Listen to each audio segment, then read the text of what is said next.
Sabe, existem algumas histórias que são tão, mas tão poderosas, que elas simplesmente ecoam através dos séculos. E o mais legal é que elas vão se transformando a cada nova voz que as conta.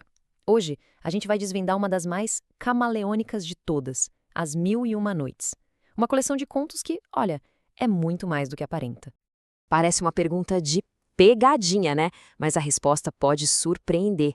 É que todos eles, de alguma forma, beberam da mesma fonte de inspiração. Eles pegaram personagens e temas lá de uma antiga coleção de contos para criar algo totalmente novo. Bora mergulhar nessa teia de conexões e ver como tudo isso se encaixa. Então, o nosso caminho vai ser o seguinte: a gente começa entendendo essa capacidade incrível de adaptação da obra. Depois passa pelas reviravoltas na literatura, pela magia do cinema e, por fim, claro, a gente mergulha de cabeça na adaptação que o mundo inteiro conhece. Para começar, o que torna essa obra tão especial afinal? Porque não é só um livro antigo, não. Pensa nela como um organismo vivo, uma história que respira e que, até hoje, continua evoluindo.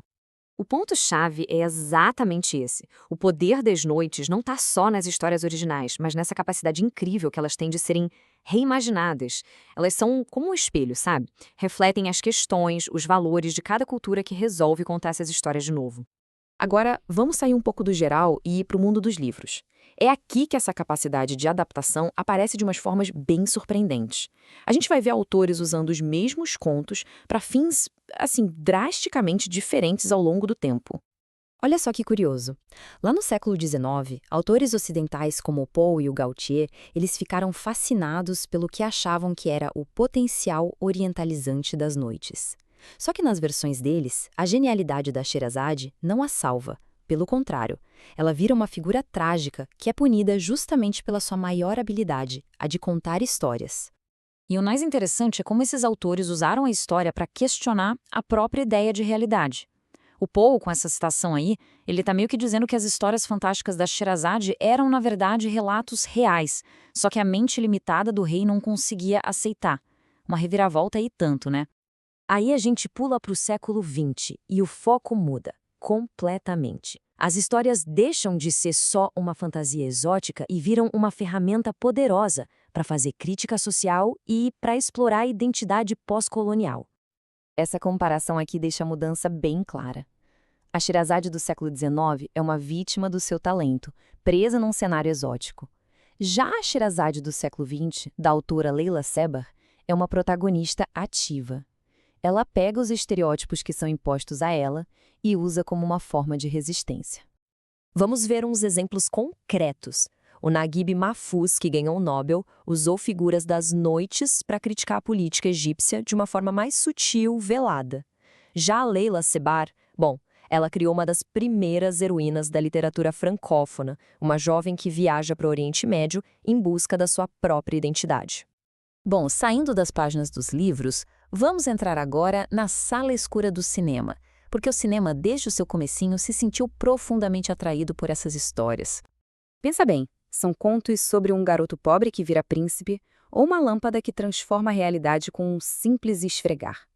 Para os pioneiros do cinema, isso era a metáfora perfeita para o poder da câmera, que era o quê? Transformar o mundo bem na frente dos olhos do público. E essa fascinação, ela percorre toda a história do cinema.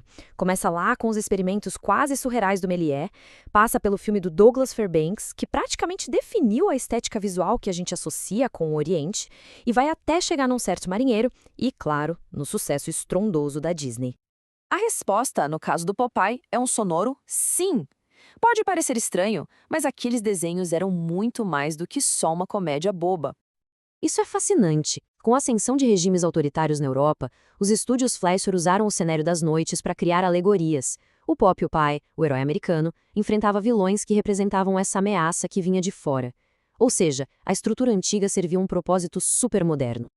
E isso tudo nos leva à adaptação que, para muita gente, é a versão definitiva, o Aladdin da Disney, de 1992.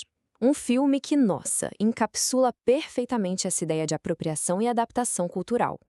O filme teve uma recepção bem dividida na época. Por um lado, choveram críticas sobre os estereótipos, principalmente nos vilões, e na letra original da música de abertura. Por outro, aclamação universal para o trabalho genial do Robin Williams, que transformou o gênio num verdadeiro ícone da cultura pop. E o gênio, ele é a chave para entender o filme todo. Como a acadêmica Sandra Nadaf aponta, ele é a própria personificação da cultura ocidental. As piadas, as referências, de cassinos às celebridades, tudo isso insere essa história super antiga num contexto que é inconfundivelmente americano.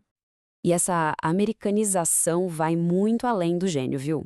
Os próprios protagonistas foram desenhados com base em protótipos americanos, o Aladdin foi inspirado no Tom Cruise e a Jasmine na irmã de um dos diretores. A história toda foi filtrada através de uma lente bem específica. E assim, a gente chega ao centro da questão. A gente viu essa coleção de contos ser transformada pela literatura, pelo cinema, usada como ferramenta política e até pela busca por identidade. A força dela está exatamente aí, nessa maleabilidade toda. Só que tem uma última reviravolta nessa história toda. E ela envolve justamente o conto que todo mundo conhece, aquele que, para milhões de pessoas, praticamente define a coleção inteira. E aqui vem o fato talvez mais surpreendente de todos.